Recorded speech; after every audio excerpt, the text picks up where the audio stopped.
Hello साथीहरू, नमस्कार सबैजनामा। मेरो भिडियो चाहिँ अलि 2 दिनको ग्यापमा चाहिँ बल्ल आयो। म अलि कार्यव्यस्तताले गर्दा गाउँतिर थिएँ। त्यसले गर्दाखेरि अलिकति भनेको टाइममा चाहिँ मैले भिडियो अपलोड गर्न पाइनँ युट्युबमा। अनि सबैजना सन्चै हुनुहुन्छ होला, म पनि ठिक छु। अहिले चाहिँ म मेरै गाउँ बागलुङ जिल्लाको काठीखोला गाउँपालिका वडा नम्बर 2 भीमपोखरा सीमामा छु। अहिले चाहिँ मेरो आफ्नै घरमा छु। यो चाहिँ मेरो घर हो, देख्न सक्नुहुन्छ। यो चाहिँ मेरो गाउँको घर हो। गाउँको घरमा चाहिँ मकैहरू लगाइरहेको छौँ हामीले। अनि त्यसपछि तरकारीहरू पनि छ है। गुलाबको फुल हेर्नुहोस् कति राम्रो भइरहेको छ। अनि यो चाहिँ के फुल भन्छ यसलाई, समथिङ मलाई ट्याक्कै याद भएन। हजुरहरूलाई याद छ भने चाहिँ कमेन्ट गर्नु होला। यो चाहिँ मकै छ यहाँ। अनि त्यसपछि सिमीहरू पनि छ, प्रशस्त तरकारीहरू चाहिँ हामी आफैले लगाएको श्रीमती भएर यता देख्न सक्छौँ। अलिकति जङ्गल जस्तो छ मेरो गाउँ चाहिँ। छोरी के छ खबर? नमात्यो के छ खबर? ठिक छ। यो चाहिँ मेरो छोरो हो, प्यारो छोरी।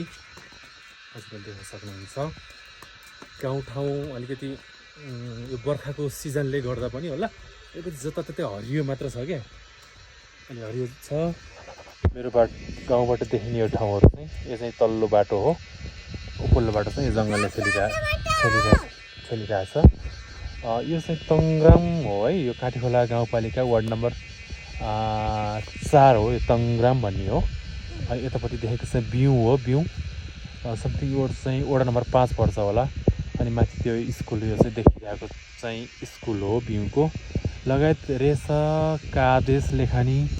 अनि जुन यो देखिरहेको छ अनि यो चाहिँ घोडाबाधे। यो चाहिँ घोडाबाधे हो, बिउभन्दा माथिको डाँडो। त्यो बाटो हुँदै चाहिँ हामी बागलुङको उता गलकोट हुँदै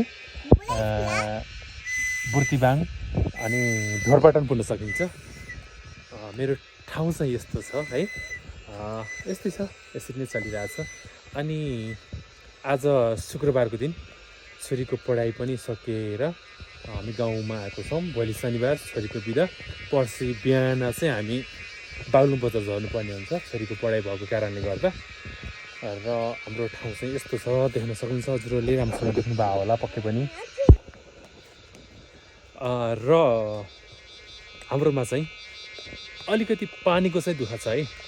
पिउने पानीको दुःख छ। जस्तो यो छ नि धारो। धारो बनेको त 2 वर्ष भइसक्यो, तर पानी चाहिँ आएको छैन। अलिकति पानीको समस्या छ। र अर्को धारो चाहिँ त्यहाँ छ हाम्रो, त्यसमा चाहिँ पानी आउँछ। देख्न सक्नुहुन्छ हजुरहरूले।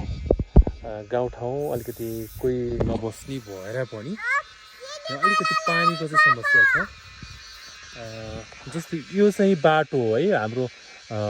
जस्तो पल्लो सीमा ओल्लो सीमा भन्ने छ। मेरो घर चाहिँ ओल्लो सीमा हो।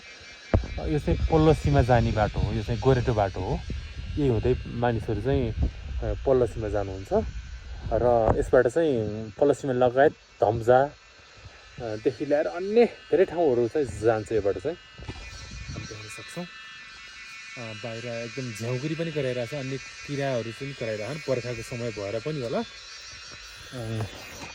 ल हेर्नुहोस् न, तम्राङको गाउँ चाहिँ हेर्नु न कस्तो राम्रो देखिरहेछ है, बाटोहरू यताउति। ल हेर्नुहोस्, तपाईँहरू देख्न सक्नुहुन्छ। यो चाहिँ तङ्ग्राम हो। छोरी यता हेर त, कस्तो लागिरहेको त गाउँमा आउँदा? आइलेबी जस्तो भएको छ, रमाइलो भइरहेछ नि। आज त शुक्रबार, स्कुल सकेर आएको होइन छोरी? अनि भोलि शनिबार, भोलि बस्ने होला, पर्सि जाने होला फेरि। नमात्रै हो न। ल सबैजना हाई गरिदियो त एकचोटि। ल हेलो गरिदियो, आई लभ यु भनिदिएको हो। ओके ल हुन्छ साथीहरू, हामी चाहिँ अर्को भिडियोहरूमा भेटौँला। मैले भर्खर भलकको चाहिँ जर्नी सुरु गरिरहेको छु। अन्य ठाउँहरूमा चाहिँ मेरो भिडियोहरू चाहिँ पक्कै हजुरहरूले देख्न पाउनुहुन्छ बिस्तारै है। ठिक छ, खुसी लाग्यो। आजको दिनको लागि चाहिँ म यो भिडियो यहीँ इन गर्छु, यहीँ अन्त्य गर्छु।